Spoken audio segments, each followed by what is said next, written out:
ব্যালকনিতে চলে আসছিলাম, অনেকগুলো গাঁদা ফুলের চারা নিয়ে আসছিল আমার হাজব্যান্ড, তো সেগুলো আমি গুছিয়ে রাখছিলাম। আসসালামু আলাইকুম এভরিওয়ান, কী অবস্থা সবার? আশা করছি সবাই অনেক ভালো আছেন, আমরাও আলহামদুলিল্লাহ ভালো আছি। আর আজকে শবে বরাত ছিল, বসন্ত ভ্যালেন্টাইন্স ডে। তো আমি শবে বরাতের ব্লগ অর্ধেকটা আগে আপলোড করেছিলাম, যেহেতু অনেক লং হয়ে যাবে, তাই আমি অল্প অল্প করে ভিডিওগুলো আপলোড করছিলাম। তো ফার্স্টেই সকালবেলা তো অনেক হালুয়া বানিয়েছিলাম, সেগুলো আপনাদের সাথে শেয়ার করেছি। এরপর রান্না বান্না ছিল, বাসায় সবাই ছিল। আজকে যেহেতু ফ্রাইডে, শুক্রবার তো সব অফ থাকে, এর জন্য সবাই বাসায় ছিল, এর জন্য একটু বেশি বেশি রান্না করতে হয়েছে আজকে। তো আমি এখানে দেশি মুরগি দিয়ে আলু রান্না দেশি আলু, ছোট ছোট যে আলুগুলো, ওগুলো দিয়ে দেশি মুরগি রান্না করেছিলাম। আর সাথে শুটকি রান্না করেছিলাম, সিমের বিচি, বেগুন, আরও টমেটো, অনেক কিছু দিয়ে। আর শুটকিগুলো আমাকে আমার ফ্রেন্ড গিফট করছিল, সেই শুটকিগুলো দিয়ে আজকে রান্না করেছিলাম। আর রান্না করেছি গরুর মাংস, আর গরুর মাংসটা আমি একদম মেখে বসিয়ে দিয়েছি। অনেকগুলো যেহেতু একসাথে রান্না করব, আর আজকে হাড় মাংস সব একসাথে রান্না করেছি। চুলায় রান্না বসিয়ে দিয়ে দেন আমি তরমুজ কাটতে আসছিলাম। তাহিয়ান বলছিল যে তরমুজটা কাটার জন্য, তো কাটার পরে তো আমি পুরাই অবাক, কি অবস্থা তরমুজের ভিতরটা। আর আমার অনেক হাসি পাচ্ছিল, কীরকম দেখতে তরমুজটা। তো যেহেতু এখন সিজন না, তাই এরকমই হবে। তো আমি ভেবেছিলাম ভিতরটা একদম লাল হবে, খুব আশা নিয়েই কাটছিলাম। এরপর দেখছি এরকম, কিছু মানুষের মতো আর কি তরমুজটা। তো তরমুজটা যখন কাটছিলাম, তখন আমার কিছু মানুষের কথা মনে পড়ে গিয়েছে। উপরে দেখতে খুবই ভালো, ভিতরটা অনেক হিংসায় ভরা। আচ্ছা, যাই হোক। এরপর আমি মাংসটাকে রান্না করে নিচ্ছি, আর মাংসটা থেকে প্রচুর পানি উঠেছে। এরপর আমি এর উপরে কিছুটা বাদাম দিয়ে দিয়েছি, এরপর বাদাম দিয়ে ঢেকে দিয়েছি। মাংসটা আস্তে আস্তে হয়ে যাবে। আর এখন আমি গাজরের একটা ডেজার্ট বানাবো। আর ফার্স্টে প্যানের মধ্যে আমি ঘি দিয়ে দিয়েছি, এরপর গ্রেট করে রাখা গাজরগুলো দিয়েছি।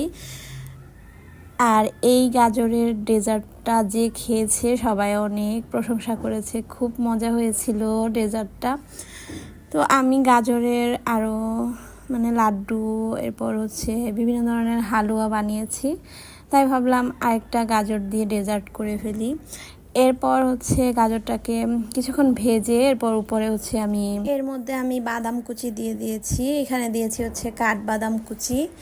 এরপর কাঠবাদাম কুচি দিয়ে এর মধ্যে আমি চিনি দিয়ে দিয়েছি। চিনি দিয়ে সব কিছু একসাথে ভালো মতো সটি করে নিচ্ছিলাম।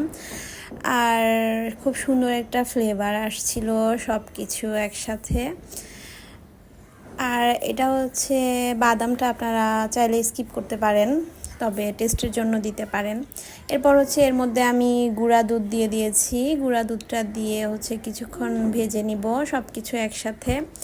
আর গুঁড়া দুধটা দিলে টেস্টটা আরও দ্বিগুণ বেড়ে যায়। এরপর এর মধ্যে আমি স্বাদ বাড়ানোর জন্য কিছুটা পিঞ্চ লবণ দিয়েছি, বেশি না, হালকা টেস্টের জন্য। আপনারা চাইলে নাও দিতে পারেন, তবে টেস্টটা ভালো আসে লবণটা দিলে। এরপর এর মধ্যে আমি লিকুইড দুধ দিয়ে দিয়েছি। আমি প্যাকেটের দুধটা আজকে ইউজ করেছি। তো এখানে আমি 2 প্যাকেটের মতো লিকুইড দুধ ইউজ করেছি। আর দুধটা দিয়ে কিছুক্ষণ বলক তুলে নিব, আর আস্তে আস্তে রান্না করে নিব। এরপর আমি এখানে দুধের সাথে কাস্টার্ড পাউডার মিক্সড করে নিয়েছি। আর এটার স্বাদটা কাস্টার্ড পাউডার দেওয়ার পর দ্বিগুণ বেড়ে গিয়েছিল।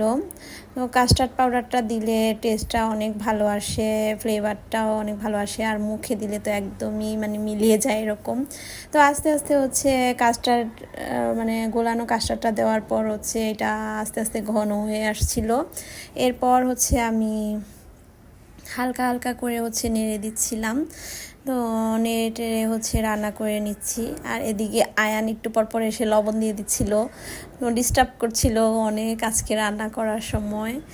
তো এই তো আমার গাজরের ডেজার্টটা হচ্ছে রেডি হয়ে গিয়েছে, আর টেস্টটা হচ্ছে অনেক ভালো হয়েছিল।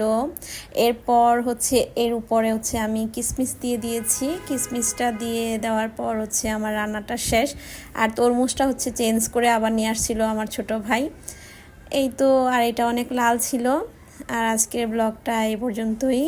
আমার রেসিপিগুলো কেমন লেগেছে, ভিডিওটা কেমন লেগেছে অবশ্যই জানাবেন। নেক্সট ব্লগে স্বাগতম। Thank you for watching.